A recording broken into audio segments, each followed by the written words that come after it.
Randy McKee here of Soccer 605. I'm here with Coach Greg Anderson, coach of the defending State A girls champs, West Central. Thanks, Coach, for being with us today. Thanks for coming out. I appreciate it. Looks like you got a big bunch of girls back here, and it seems like the last time I talked to you was right after you won that championship up there at State last year. Yeah, it was. We still have good memories of that, and the number of girls that we've got coming out each year just seems to be increasing a few each year. So, we're looking forward to continuing to build the program.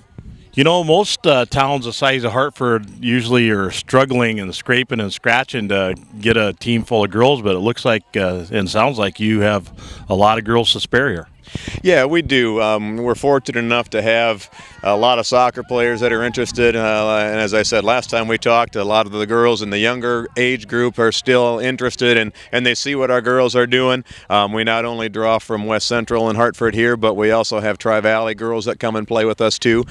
We probably got about 6 of them, I think, this year that come from Tri-Valley. So, that helps having that interest there too. And I think we continue to get a few more every year from them as well. So it's just great to have so many girls that are interested in the sport. And you probably, being close to Sioux Falls, you probably have some girls who play a little club soccer too, don't you?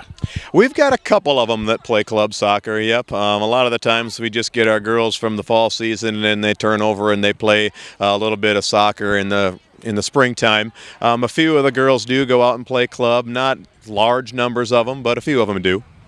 And so we were talking a little bit earlier about the kind of the blend of kids in the different classes you got. So why don't you talk a little bit about how your age distribution is? We kind of have both ends of the spectrum there. We've got a group of seniors, about 8 seniors that we have on our team, and then our juniors and our sophomores are really pretty low in numbers. I think we've got 2 juniors on our team. And probably maybe a couple more sophomores with that. But then as we get down into the younger girls, especially that 7th and 8th grade range there, that we're getting quite a few of them out here too. So it's something that we can really use to help get them into the system, get them learning our program, learning from these upperclassmen that we've got so that we can continue our program and continue to succeed as we go. That makes a lot of sense in what you're talking about, and I think that probably kind of describes what you have going here. You have a program. Yeah, it seems like every year the ones that we lose, our seniors, they filled some big spots, but then we end up getting some of those younger girls that step up and replace those seniors that have left.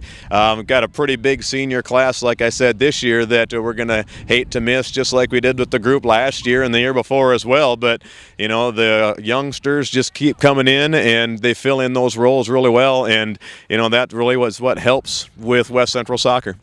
Every year it seems like the last few you start out the year with the target on your back and you have it all year long, and it looks like you've got several good teams building. Bellefouche is looking pretty good again this year. Harrisburg is going to be pretty tough. So is there any other teams out there that you're thinking you might be concerned about?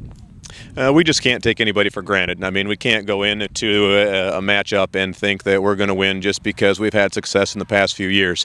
Like you said, Harrisburg, they've got a great group of young girls. They should be pretty successful this year, so we'll have to make sure that we prepare for them. Bellefouche is another one that always seems to play tough.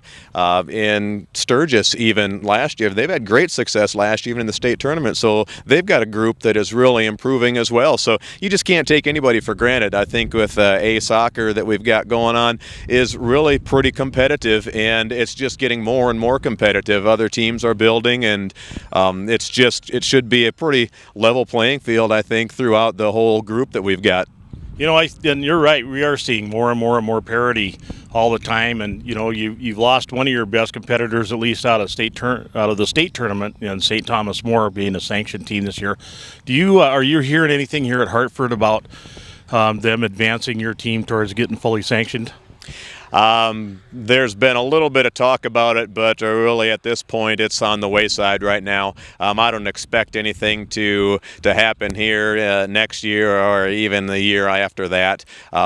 We just need to get a better support system around, get more community members involved in it, and we're working, the city of Hartford is completing or working on a sports complex in town as well that's going to include both soccer and softball fields. So hopefully once we get those going, we can work toward maybe an association in the town so that we can work towards getting the sport sanctioned for us and getting it into the school system.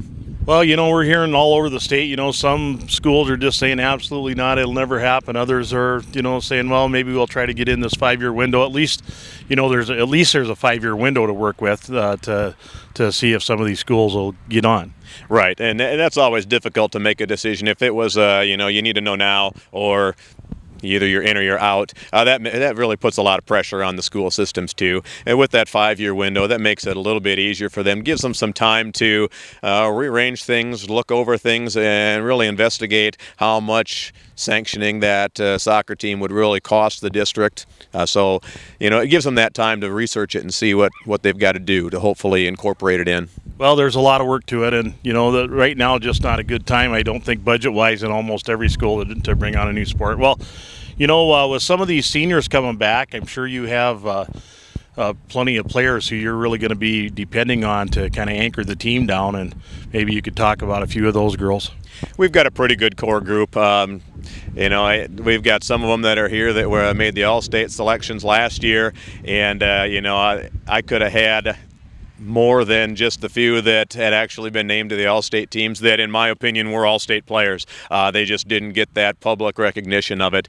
But we've got Liz Renner returning at keeper for us. Afton Johnson was one that didn't make the All-Star list, but she's done a great job at a defensive sweeper position for us.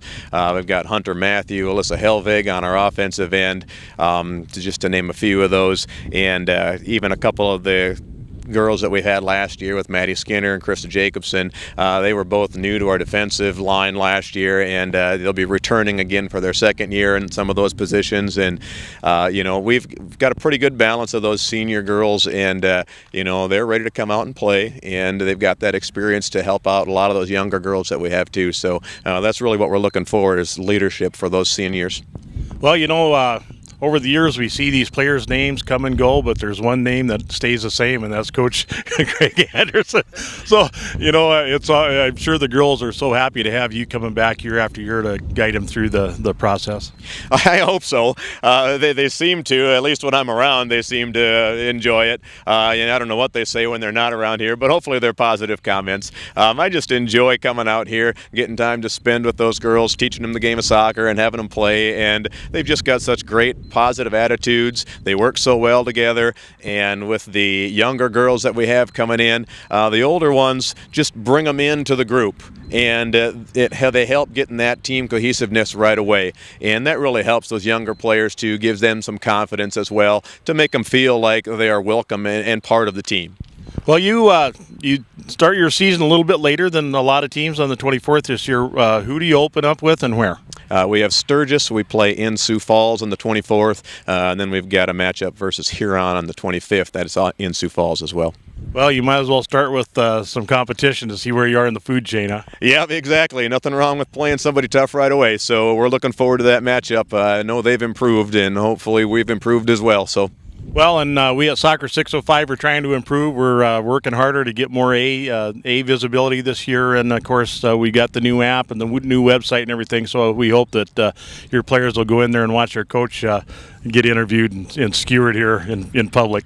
Yeah, we really appreciate what you're doing at Soccer 605. We're getting the word out to our parents too, so they can go and check things out on there, and hopefully that spreads through even to some of the younger girls. They can go and see what West Central's doing and what some of the other teams are doing throughout the soccer season as well. So we appreciate what you're working on as well. Well, thanks very much, Coach Anderson, for spending a little time with us today, and best of luck. We'll be there the 24th watching your game. Sounds good. We appreciate it.